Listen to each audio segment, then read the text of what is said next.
আসসালামু আলাইকুম। আজ তৈরি করে দেখাবো পাট শাক ভাজি। এর জন্য এখানে আমি 3 আটি পাট শাক ভালো করে ধুয়ে কেটে পরিষ্কার করে নিয়েছি। এখন দিয়ে দিলাম লবণ আর ঢেকে দিলাম। ঢেকে এখন শাকগুলো আমি সিদ্ধ করে নেব। ঢাকনাটা খুলে নিচ্ছি। এখন শাকগুলো আমি ভালো করে নেড়ে দিব, যেহেতু লবণ দিয়েছি সব দিকে ভালোভাবে যাতে লবণটা লাগে। এখন ভালো করে একটু নেড়ে চেড়ে উল্টিয়ে পাল্টিয়ে দিতে হবে। অনেক সময় শাকে অনেকগুলো পানি উঠে, তাই শাক যখন রান্না করবেন ভালোভাবে পানিটা ঝরিয়ে বসাবেন, তাহলে দেখবেন পানির পরিমাণটা অনেকটাই কম আসবে। তারপরে যদি বেশি পানি উঠে যায় তাহলে একটু ফেলে দিবেন।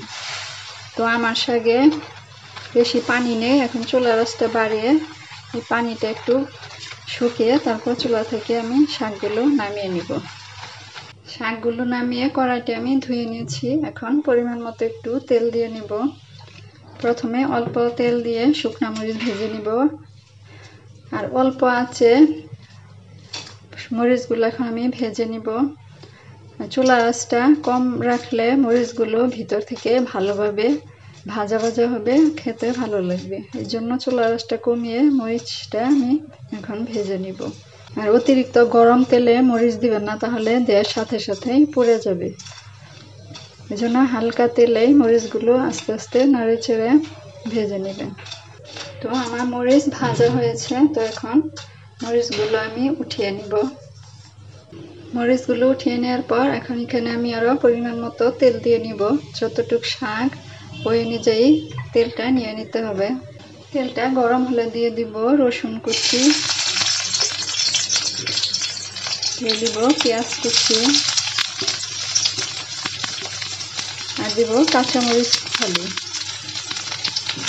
এখন নেড়ে চেড়ে ভেজে নিতে হবে ব্রাউন হয়ে আসা পর্যন্ত। পেঁয়াজ রসুন যখন এরকম ভাজা ভাজা হবে তখন শাকগুলো দিয়ে দিব। শাক দিয়ে ভালো করে উল্টে পাল্টে নেড়ে চেড়ে এখন ভেজে নেব। গরম ভাত, পাট শাক আর শুকনা মরিচ দিয়ে খেতে খুবই ভালো লাগে। এইভাবে শাক রান্না করে গরম ভাত দিয়ে খেতে পারেন, দেখবেন অনেক ভালো লাগবে। আবার চাইলে পানি ভাত দিয়েও কিন্তু এই পাট শাক দিয়ে শুকনা মরিচ দিয়ে খাওয়া যায়, তাহলেও কিন্তু ভালো লাগবে। আমার পাট শাক ভাজা হয়েছে। এখন চুলাটা অফ করে চুলা থেকে শাকগুলো এখন আমি নামিয়ে নিব।